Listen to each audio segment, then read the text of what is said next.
अस्सलाम वालेकुम नाजरीन। आज की इस वीडियो में हम हज़रत याह्या अलैहिस्सलाम की ज़िंदगी के मुतल्लिक जानने की कोशिश करते हैं।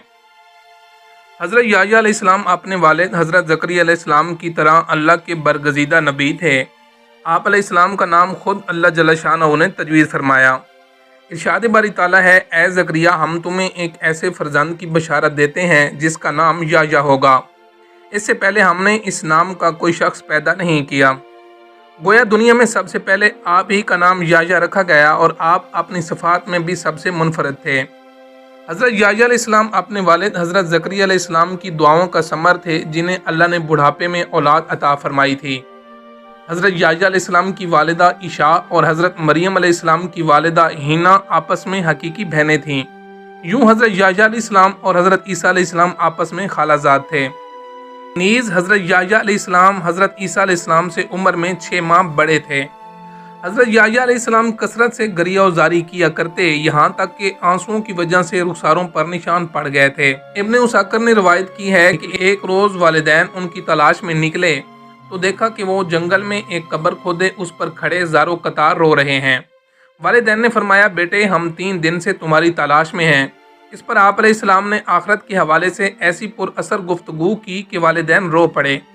हज़रत याह्या अलैहिस्सलाम बेहद हलीम, रकीबुल कल्ब, पाकबाज, आबिद व मुत्तकी, इस्तगनाओ कनात से सरशार, शर्म हया के पैकर और शीरीं कलाम थे। नहायत सादा ज़िंदगी बसर करते, ग़िज़ा बक़द्रे ज़रूरत और लिबास इतना होता जो सतर पोशी के लिए काफ़ी हो। उन्हें जंगलों बियाबानों से मोहब्बत थी। ज़िंदगी का ज़्यादातर हिस्सा वहीं गुजारा जहाँ दरख्तों के पत्ते और शहद बतौर ग़िज़ा तनावर फरमाते। प्यास लगती तो नहर से पानी पी लेते। हज़रत ईसा अलैहिस्सलाम ऊन का लिबास पहनते, जबकि हज़रत याह्या अलैहिस्सलाम जानवरों के बालों का लिबास ज़ेब तन करते। दिरहम और दिनार थे, ना कोई ग़ुलाम या बांदी, कोई मखसूस ठिकाना भी ना था। जहाँ रात हो जाती वहीं बसेरा कर लेते।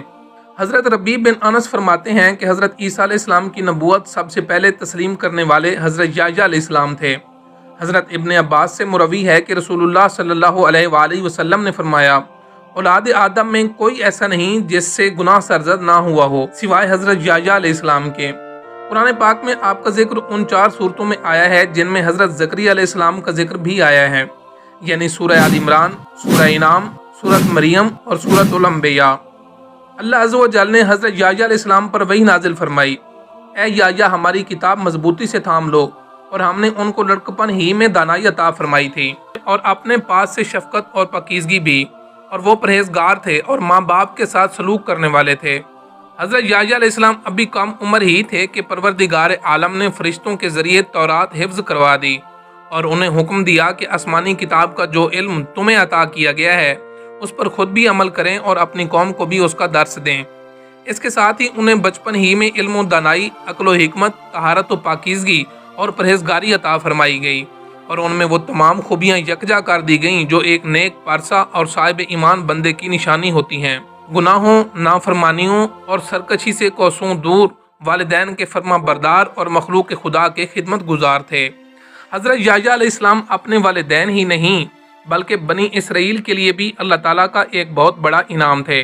आप अलैहिस्सलाम को अल्लाह ताला की तरफ से तीनों हालतों में सलामती मिली, यानी पैदाइश के दिन, मौत के दिन और यौम हशर। दरअसल ये तीनों मौके किसी भी इंसान के लिए सख्त वहशतनाक होते हैं।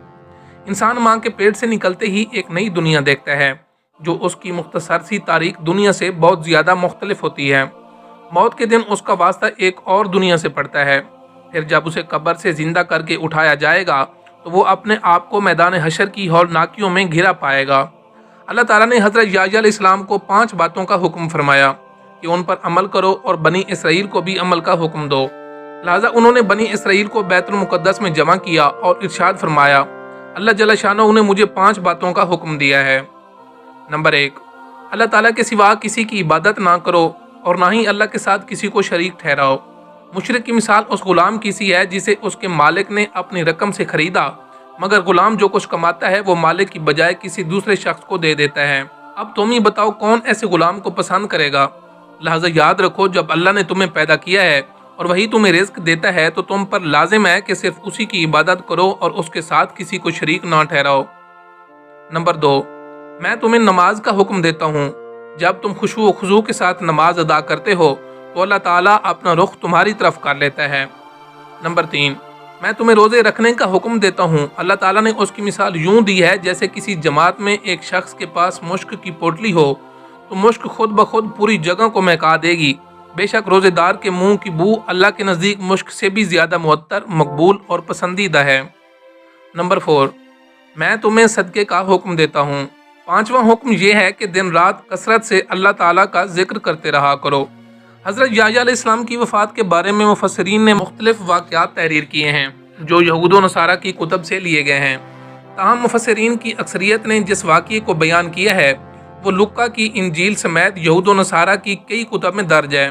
اس کا خلاصہ یہ ہے کہ یہودیہ کا بادشاہ ہیرود ایک عیاش شخص تھا جس کی وجہ سے پورے ملک میں فسق و فجور پھیل رہا تھا۔ اس نے اپنے حقیقی بھائی فلپ کی بیوی ہیرودیاس کو بغیر نکاح اپنے گھر میں رکھا ہوا تھا۔ حضرت یحییٰ علیہ السلام چونکہ نبی تھے اور دعوت حق کا فریضہ سر انجام دیتے تھے، انہوں نے بادشاہ کی ان فحش حرکات کے خلاف آواز بلند کی، جس کے نتیجے میں انہیں گرفتار کر کے قید خانے میں ڈال دیا گیا۔ تاہم بادشاہ ان سے ڈرتا بھی تھا۔ وہ جانتا تھا کہ آپ علیہ السلام اللہ کے نبی اور نیک و پارسا انسان ہیں، نیز عوام میں بڑی عزت ہے، لیکن بادشاہ کی داشتہ ہیرودیاس حضرت یحییٰ علیہ السلام کی تعلیمات کو اپنے اور اپنی جیسی دوسری بدکار عورتوں کے لیے بہت بڑا خطرہ سمجھتی تھیں۔ چنانچہ وہ آپ کی جان کے درپے ہو گئیں۔ اسی آسنام میں بادشاہ کی سالگرہ کے سلسلے میں محل میں رقص و موسیقی کی محفل جمی، جس میں ہیرودیاس کی جوان سالہ خوبصورت بیٹی نے رقص کے ہیجان خیز تیر چلا کر بادشاہ کو اپنے جال میں پھنسا لیا۔ بادشاہ نے خوش ہو کر اس سے کہا، مانگ کیا مانگتی ہے؟ بیٹی نے اپنی ماں سے مشورہ کیا، وہ تو پہلے ہی ایسے موقع کی طاق میں تھی، لہذا بیٹی سے کہا، یحییٰ کا سر مانگ لو۔ بیٹی نے بادشاہ کے سامنے ادب سے جھک کر عرض کیا، اے بادشاہ سلامت، مجھے یحییٰ علیہ السلام کا سر تھال میں رکھ کر منگوا دیجیے۔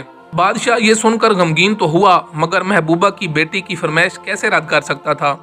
چنانچہ اس نے فوراً قید خانے سے حضرت یحییٰ علیہ السلام کا سر کٹوا کر منگوایا اور ایک تھال میں سجا کر محبوبہ کی رقاصہ بیٹی کی نظر کر دیا۔ کہتے ہیں کہ دمشق کی جامع مسجد بنی امیہ کے حال میں آپ علیہ السلام کا سر مبارک دفن ہے۔ اموی خلیفہ ولید بن عبد الملک نے یہ مسجد تعمیر کروائی تھی۔ مورخین نے لکھا ہے کہ دوران تعمیر یہاں ایک غار دریافت ہوئی۔ اطلاع ملنے پر خلیفہ خود غار میں داخل ہوئے تو دیکھا کہ ایک صندوق میں انسانی سر رکھا ہوا ہے اور صندوق پر تحریر ہے، یہ حضرت یحییٰ بن زکریا کا سر ہے۔ ان کا چہرہ اور بال اپنی اصلی حالت میں موجود تھے، یوں لگتا تھا جیسے ابھی شہید ہوئے ہوں۔ تو اس کے ساتھ ہی آج کی ویڈیو اختتام پذیر ہوتی ہے۔ اللہ تعالی ہمیں سمجھنے کی اور نیک عمل کرنے کی توفیق عطا فرمائے، آمین۔